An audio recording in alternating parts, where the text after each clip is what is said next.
أشهد أن لا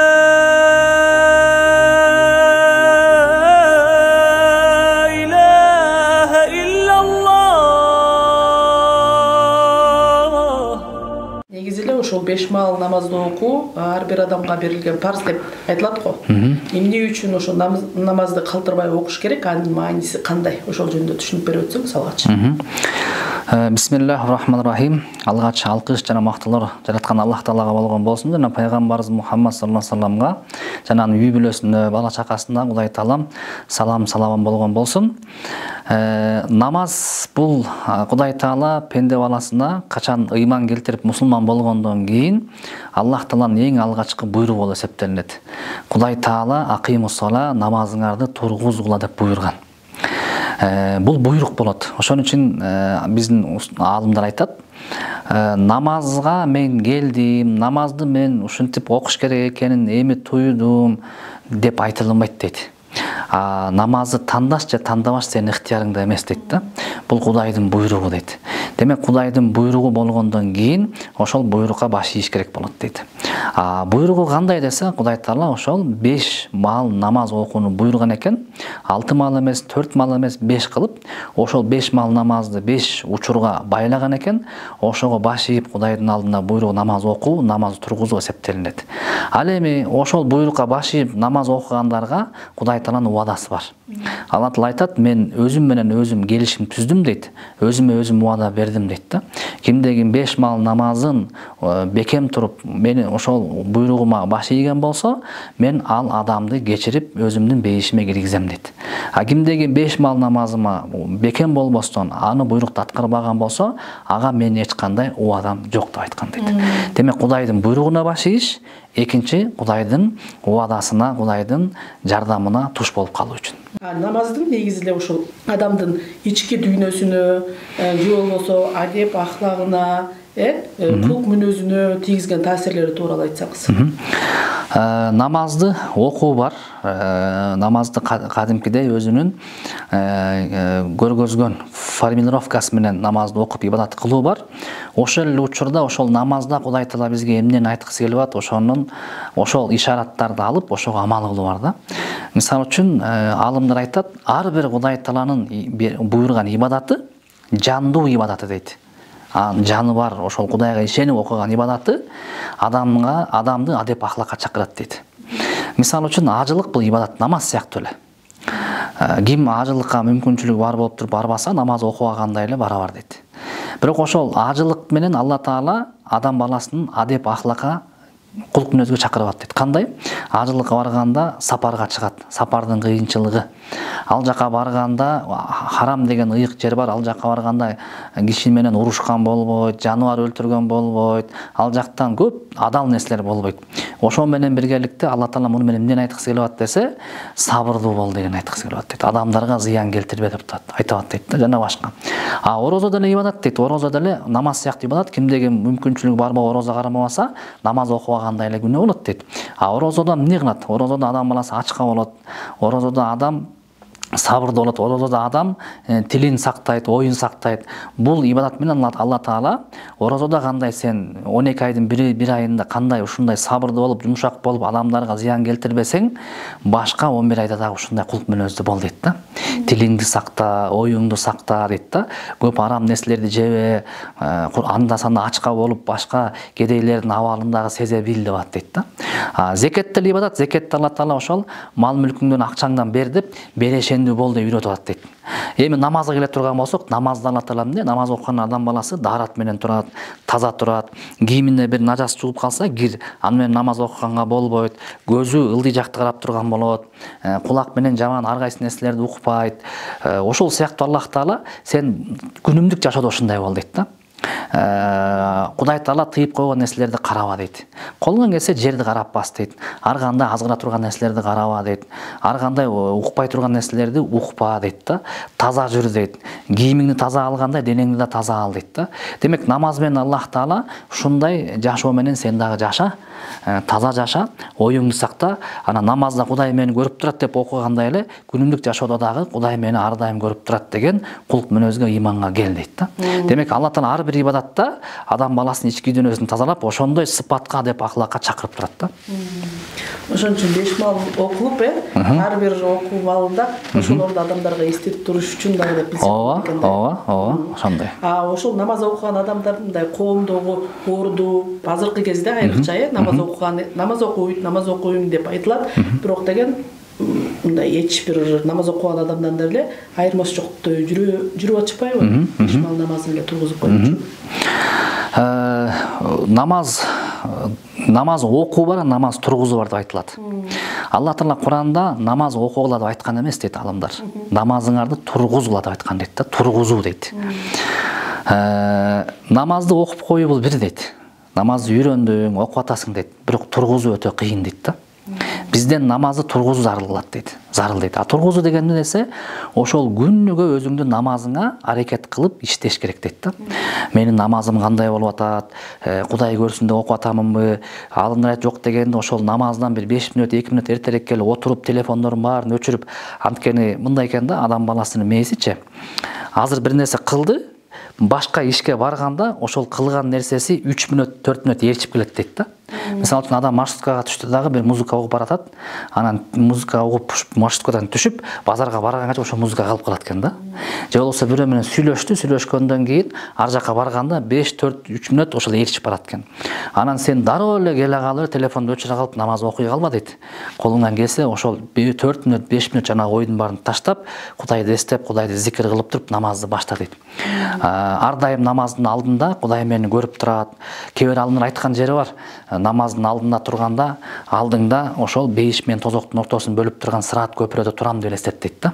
Оң жагымда бейиш турат, сол жагымда тозок турат деп. Аркамда болсо өлүм периштеси турат, жанымда анам болбатыраак деп күтүп турат деген абалда окуй турган болсоң, сенин намазың жандуу болот дейт да.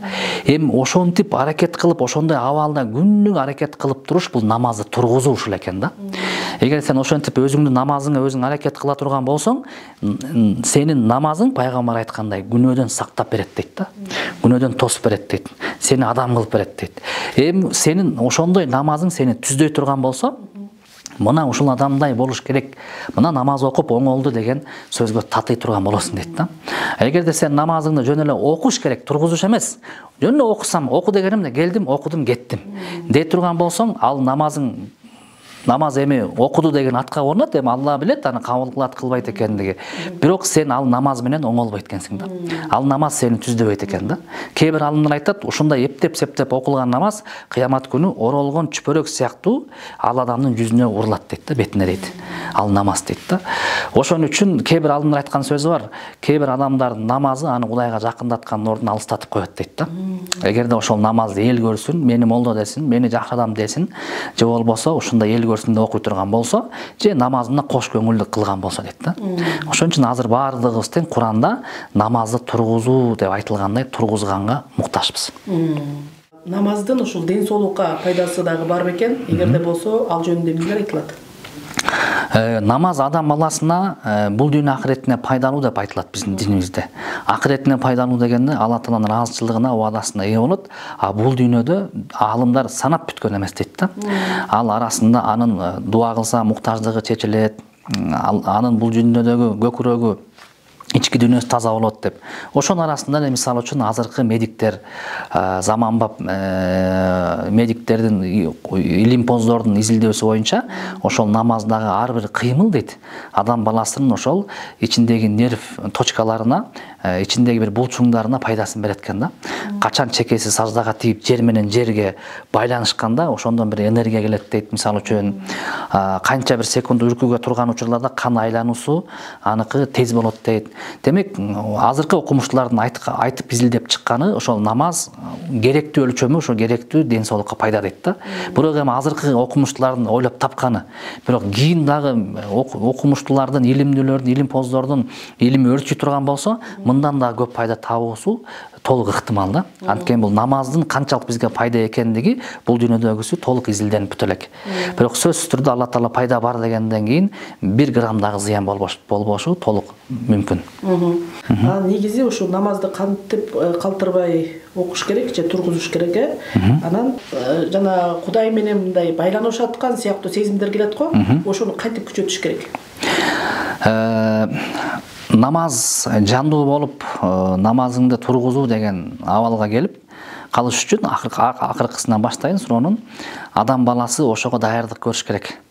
Ал даярдыктар дароо эле келип калбайт. Аны үчүн машыгуу керек. Кандай эле көп эле биздин дүйнөлүк учурларда, мисалы үчүн бир адам бизнесмен болуш үчүн канча машыккан, бирөө мисалы үчүн чабак уруудан мастер болуш үчүн канча машыккан, бирөө денесин булчуңдуу күчөтүш үчүн канча машыккан сыяктуу эле намаздагы жандуу болуш үчүн дароо келип калбайт, ага машыгуу керек дейт да. Жанагындай намаздын алдында биринчи 1 мүнөттөн, 2 мүнөттөн, 3, 4, 5 мүнөттөн, 15 мүнөттөн намаздын алдында жай намазга отуруп, ошол өзүңдүн күнөөлөрүңдү эстеп, Аллах Таала сени канчалык жакшылыктарды берди, эгерде сага Кудай Таала бул намазды бербегенде сен кандай инсан болот элең, Кудайдын баардык жакшылыктарын эстеп, анан намазга туруп окуу дейт да. Ошондой абалга келүү. Ошол эле учурда жардамга зикирлерди көп кылуу дейт. Зикир бул Кудайды эстөө.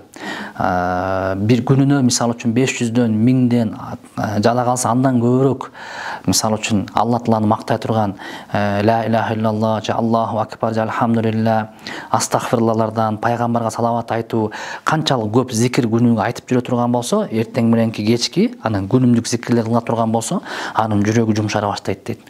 Анын жүрөгү жумшарган болсо, намазга турган учурларда мен Алла менен байланышып атам деген сезим келе баштайт дейт да. Качан сен күнү түнү дүйнө менен жүрөсүң, анан бир 5 мүнөт келгенде намазга турган учурларда келип калышы кыйын дейт. Ошон үчүн сен мындай жашоодо зикирди көп кыл дейт. Куранды көп оку дейт. Мисалы үчүн намаздын алдында бир аз болсо да келип ой жүгүртүп туруп намазга тур дейт да. Анан намаз тууралуу хадистерди, баяндарды жакшылап угуп тур дейт да. Адам баласы өзү ушундай экен, бир нерсени угуп кызыкканда гана ошол күчөйткөн да. Ошон үчүн үйлөрдө таалимдерди окулуп, мисалы үчүн намаздын пайдалары, намаздын фазилеттери деген бар, ошолорду окуп угуп туруу зарыл болот экен. Ошентип адам баласы орусча айтканда снабжение деп коет. Ошентип көкүрөгүн ар дайым күнүгө ошо менен алагда кылып турган болсо, ошол 5 мүнөттүк намазына жан кирет экен да. Ал эми намазды кантип каза кылбаш керек дей турган болсок, пенде баласы, Алла пайгамбар хадисте дейт, пенде инсан ката кылуучу дейт. Адам ката кылат дейт. Ката кылуучулардын эң жакшысы ким десе, дароо аркасынан өкүнүп тооба кылуучу дейт да. Каталардын эң чоңдору ошол намазды каза кылып коюу. Мисалы үчүн адам уктап калуусу мүмкүн, же кечигип калуусу мүмкүн болот инсан болгондон кийин, бирок муну атайлабаш керек болот. Андай болуп калган учурларда казасын окуш керек болот. Бирок ошол нерсеге барып калбаш үчүн адам ар дайым 2-3 саат алдын ала ойлонуп туруш керек болот. Мисалы үчүн мен Бишкекке баратам, азыр отура турган болсом, намаздын убактысына туура келип калбайбы же келеби? Балким намаз окуп алып чыгайын, же болсо жолдон ошол уну айдаганга сүйлөшүп турайын токтотконго деп, ошол убактысын ар дайым бир мерчем план түзүп туруп, ошонун негизинде намазына карап, ишин намазын эмес, балким ошол иштеп аткан ишин намазга карап түзүп туруш керек болот дейт да. Анан бизде мындай түшүнүк бар, намаз бир гана 1:30-да бешим, асыр 4:30-да деген жок. Намаз ошол 1:30-да башталса, бешим мисалы үчүн 1-де, ошол 5:30-га чейинки убакыттын баары бешим болот. Ошонун ичинде окуп калыш керек болот. 5:30-да асыр болсо, 6:30-7 мисалы ушундай болсо, баары шам болот, асыр болот. Ошонун ичинде окуп калуу өзү намазга жетиштүү эсептелинет да. Демек ошонун ичинде окуп калуу пенде баласында оңой эле, жеңил болгон ошого аракет кылыш керек. Эгерде адам баласы ошо 5 мал намазына кам көрүп, иштеп аткан ишинин баарын 5 мал намазга туура келтирип турган болсо, анда ал адам баласы убакыттын текке кетирбейт. Жөн эле уктап кала бербейт, жөн эле достору менен жүрө бербейт. Ошол намазына туура келгендей иштерди кылып калайын, муну кылып калайын, тигини кылып калайын деп, ар бир намазга туура келгендей кылып иш кылып турган болот да. Чоң рахмат. أشهد أن لا